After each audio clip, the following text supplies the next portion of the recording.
Chennai shopping mall Aadi blockbuster KG sale. KG చీరల ప్రారంభ ధర కేవలం 150 రూపాయలు మాత్రమే. కొన్ని ప్రత్యేక చీరలపై రెండవ చీర కేవలం 9 రూపాయలకే సొంతం చేసుకోండి. పశ్చిమాసియాలో ఉద్రిక్తతలు తారాస్థాయికి చేరుకున్నాయి. అమెరికా, ఇరాన్ దాడులు, ప్రతి దాడులతో ఆ ప్రాంతం మళ్లీ దద్దరిల్లింది. హర్ముజ్ జలసంధిని మూసివేసినట్లు ఇరాన్ ప్రకటించింది. వాణిజ్య నౌకపై ఐఆర్జీసీ దాడి చేయడంతో అమెరికా మూడో విడత దాడులు చేపట్టింది. ఇరాన్ తీర ప్రాంతాలపై క్షిపణులతో విరుచుకుపడింది. ప్రతిగా గల్ఫ్ దేశాల్లోని అమెరికా సైనిక స్థావరాలపై ఇరాన్ కూడా దాడులు చేసింది. ఈ దాడులతో అమెరికా, ఇరాన్ యుద్ధానికి ముగింపు పలకాలన్న శాంతి చర్చల ప్రయత్నాలు ప్రశ్నార్థకంగా మారాయి.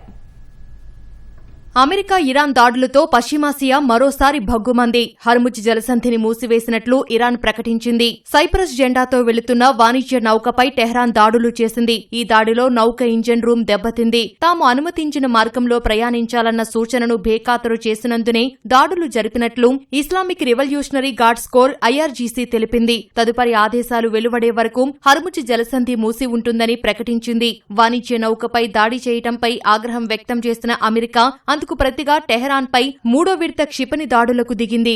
ఇరాన్లోని 140 లక్ష్యాలపై దాడులు చేపట్టినట్లు యుఎస్ సెంట్రల్ కమాండ్ తెలిపింది. క్షిపణి, డ్రోన్ ప్రయోగ కేంద్రాలతో సహా ఆయుధ డిపోలు, సమాచార పరికరాలను ధ్వంసం చేసినట్లు వెల్లడించింది.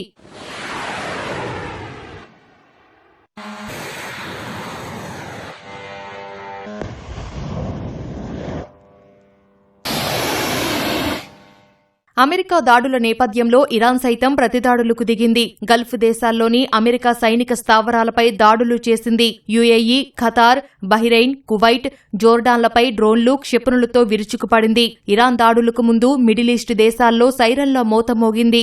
ఇరాన్ క్షిపణులను తమ గగనతలంలోనే అడ్డుకున్నట్లు ఖతార్ ప్రభుత్వం వెల్లడించింది. అయితే వాటి శకలాలు పడి పలువురు గాయపడినట్లు తెలిపింది. హర్ముజ్లో ఉద్రిక్తతల దృష్ట్యా ఆ మార్గం గుండా నౌకల రాకపోకలను తక్షణమే నిలిపివేయాలని ఖతార్ నిర్ణయించింది.